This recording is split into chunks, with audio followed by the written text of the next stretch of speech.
세상을 가르쳐 켜서 고해라고 그랬지요. 고해.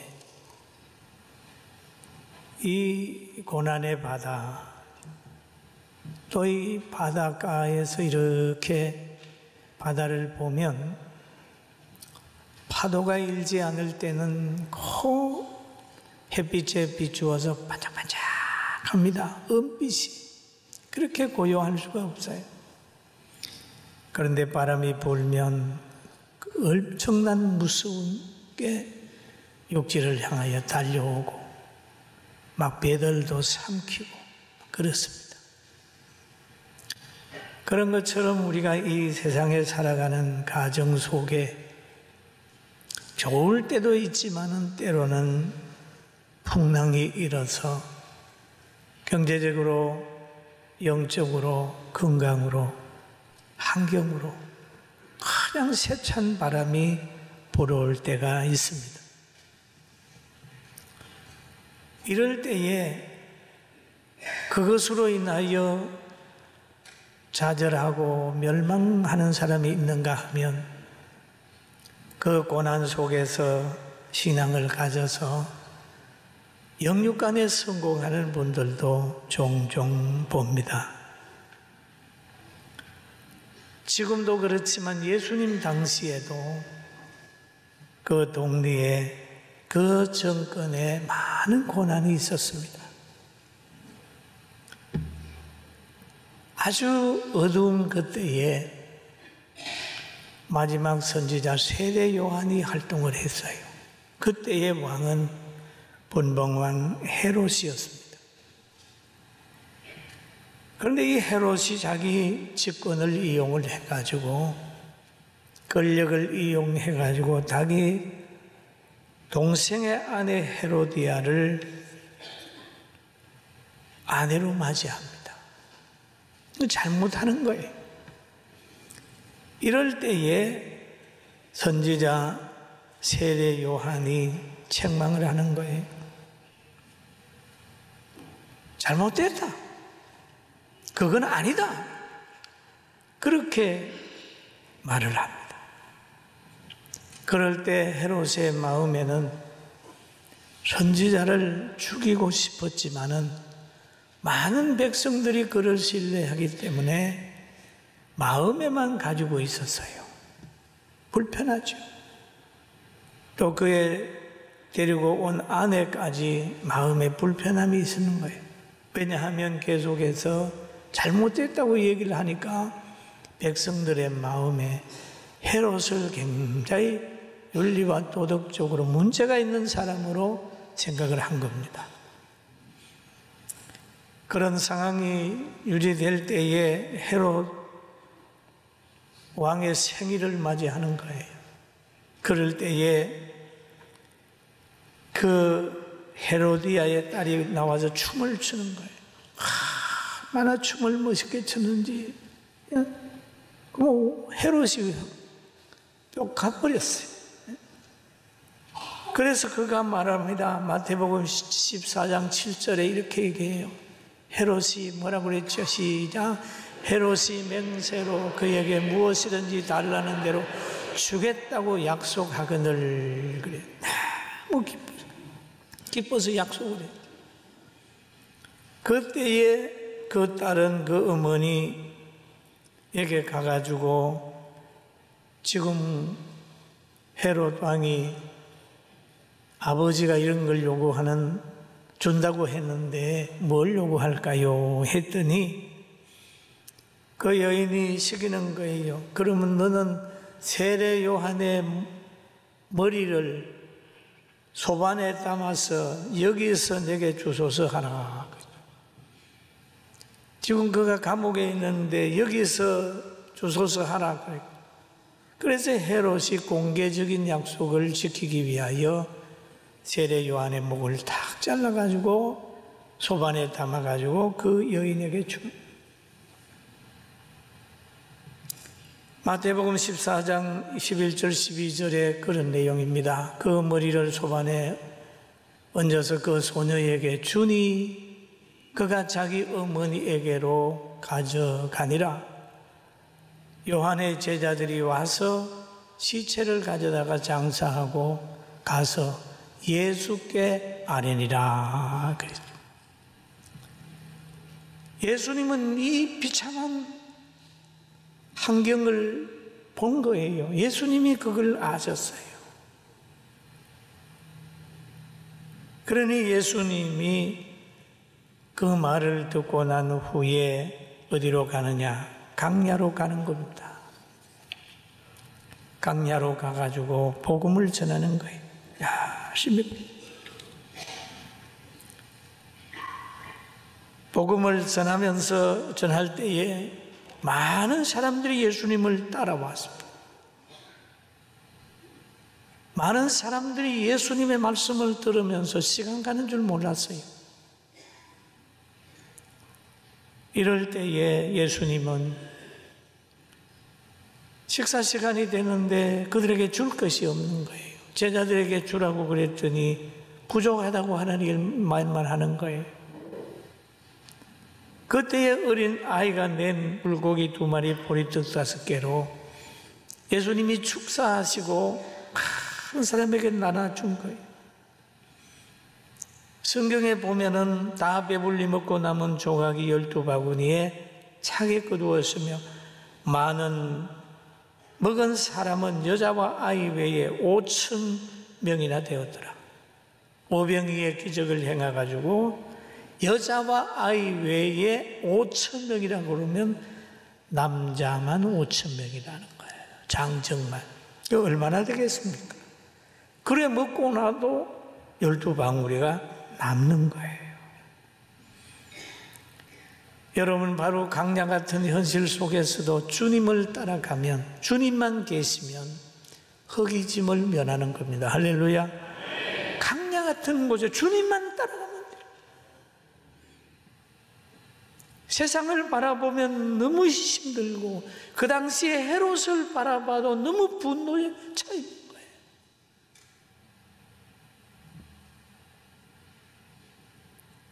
그래서 세례 요한의 순교하는 모습을 보고 예수님은 복음을 열심히 전했어요.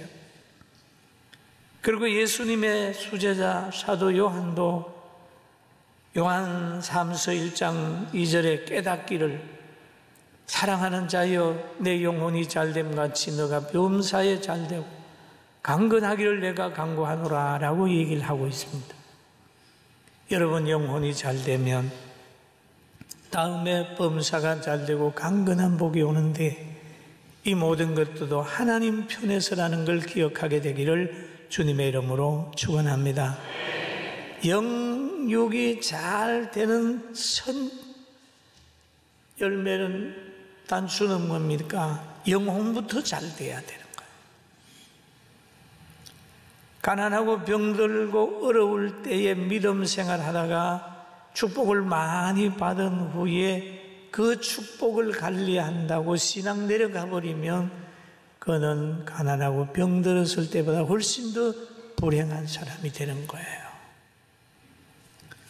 여러분, 축복을 받은 후에 그 복을 믿음으로 잘 활용하고 지켜가게 되기를 주님의 이름으로 축원합니다. 영혼이 잘 되고 육신이 잘 될 때에 믿음이 올라가면 행복입니다. 그 가정은 행복이요. 그 가정에는 믿음의 대가 이어지고 그 복이 복으로 남는 거예요. 구약의 사울 왕은 왕이 돼서 권력이 많이 올라갔을 때에 하나님을 떠나는 거예요. 자기 힘으로 왕자리를 지키고 자기 힘으로 대적이 나타나면 물리치려고 그랬더니 그거 불행해져가지고 자기뿐 아니라 자녀들까지 다 망해버리고 말았습니다. 여러분, 믿음의 대가 이어지고 또 어려울 때마다 하나님 앞에 기도해서 응답을 받고 갈릴리 호수에서 풍랑을 만난 제자들처럼 그런 풍랑 속에 우리가 있다 할지라도 주님이 찾아오시고 주님이 역사하시면 잠잠할 수 있다는 걸 깨달으면서 오로지 예수님만 바라보게 되길 주의 이름으로 축원합니다. 할렐루야. 그런데 오병이어가 끝난 다음에 예수님께서 제자들에게 말씀하셨어요. 너희들은 내가 모든 군중들을 보내는 동안에 빨리 저 바다 건너서 저쪽으로 가라. 건너가라. 그렇게 말했습니다.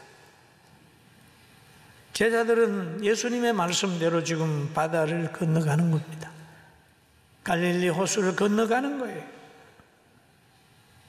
그런데 14장 24절에 보면은 이렇게 말하고 있습니다. 배가 이미 육지에서 수리나 떠나서 바람이 거슬림으로 물결로 말미암아 뭐라고 그랬죠? 고난을 당하더라. 고난을 당하더라. 여러분, 이 항해는 예수님이 가라 그래서 가는 길입니다. 가라 그래서 가는 거예요. 우리는 이 말씀 속에 교훈을 가져야 되는 것은 내가 하나님 말씀대로 사는데 왜 고난이 오냐?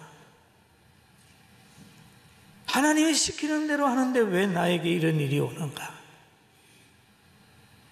왜 나에게 병이 오고 나에게 실패가 오고 나에게 대적이 나타나는가?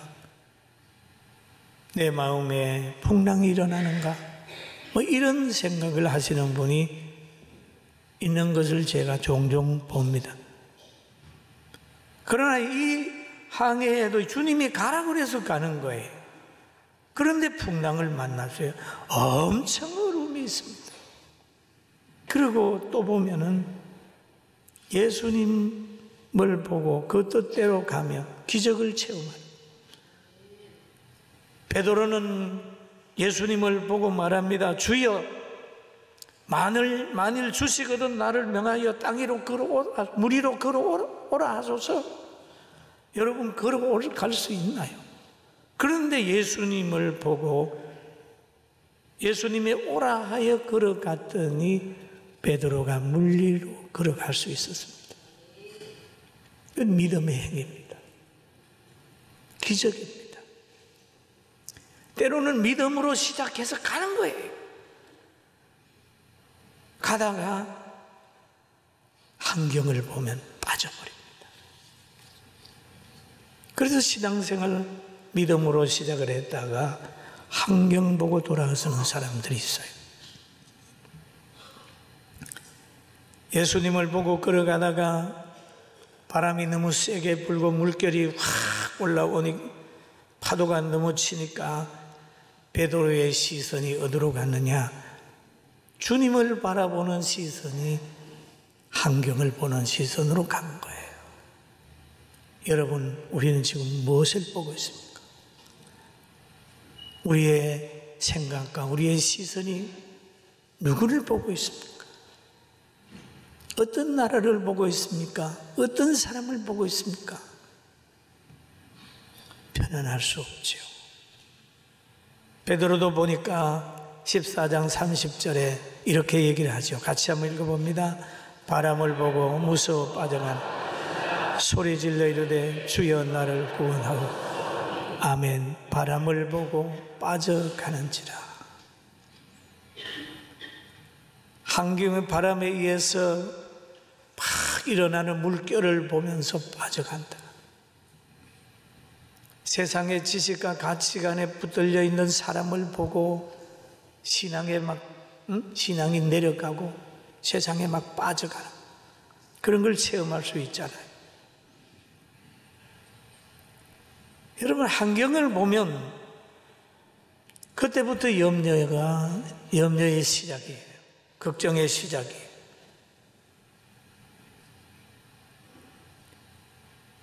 여러분, 지금 환경을 보고 어떤 두렵습니까?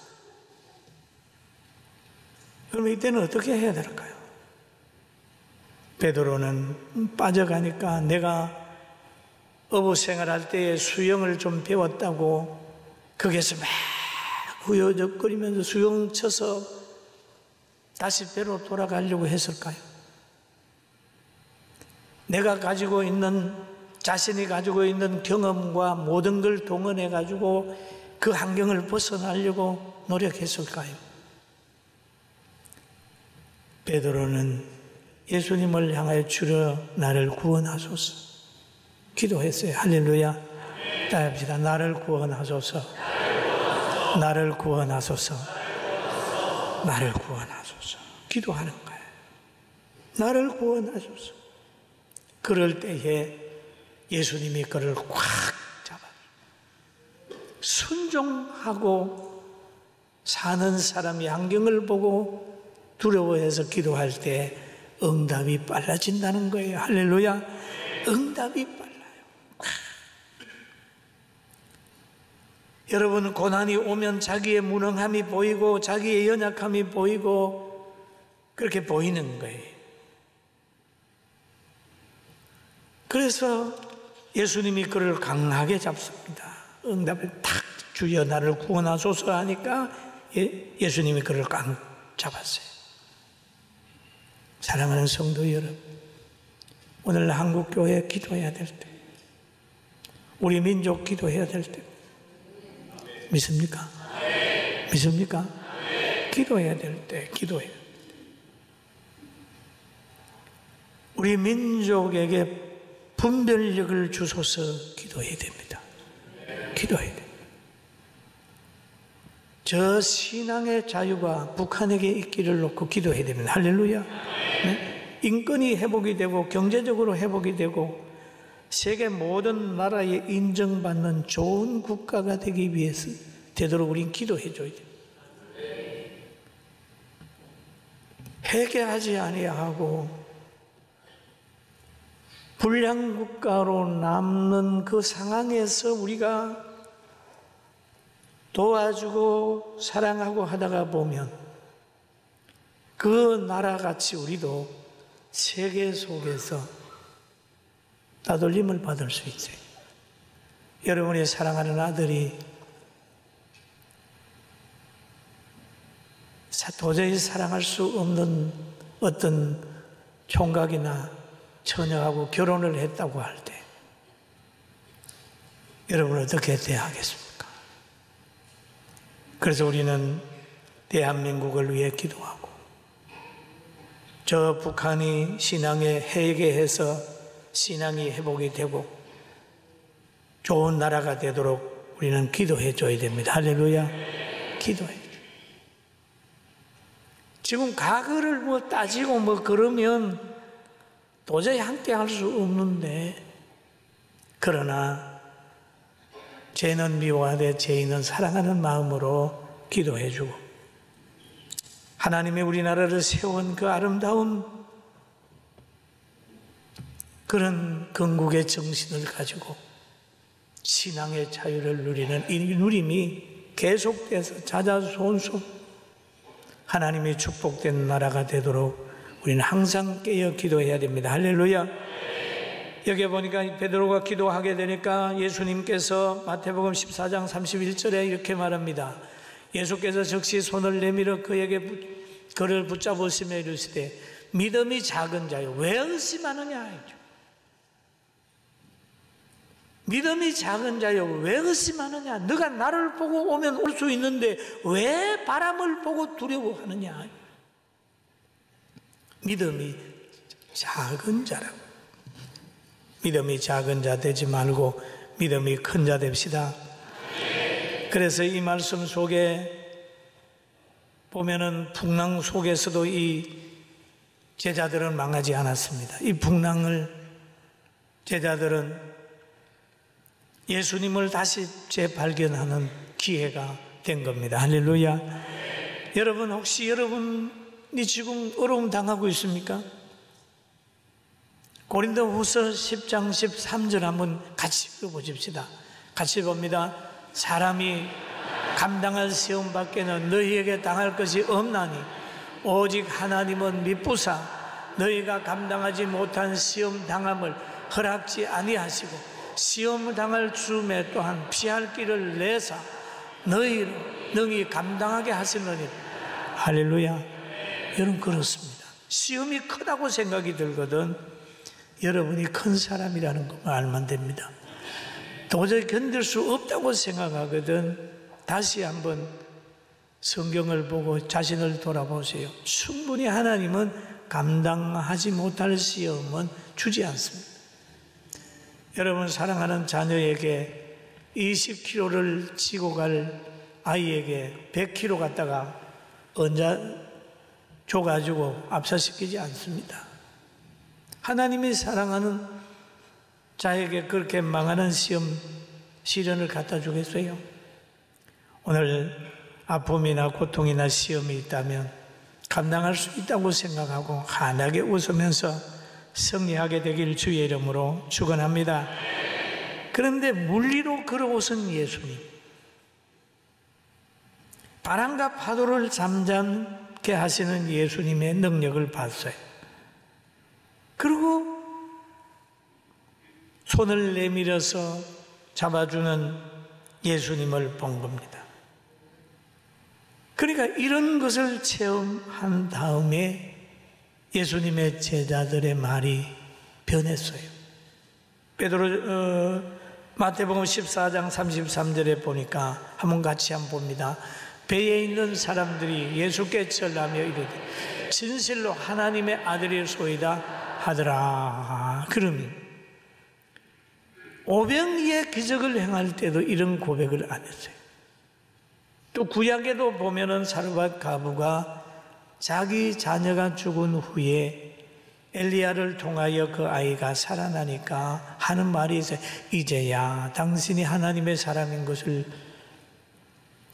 알겠다. 그런 고백을 하지 않습니까? 여기도 보니까 배에 있는 사람들이 예수께 절하이되 진실로 하나님의 아들이 소소이다. 이런 고백을 하죠. 제가 병들어서 예수님을 믿고 난 후에 제가 고백한 게 있습니다. 아, 예수님은 병을 치료할 수 있는 능력을 가지고 있는 분이다. 믿었어요. 그러면 내가 병들지 안 했을 때는 그 능력을 체험 못하는 거죠.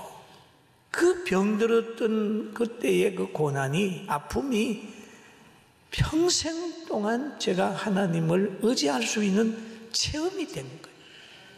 실패를 하고 극복을 한 사람들, 하나님의 능력을 체험한 사람들 흔들림이 없어요.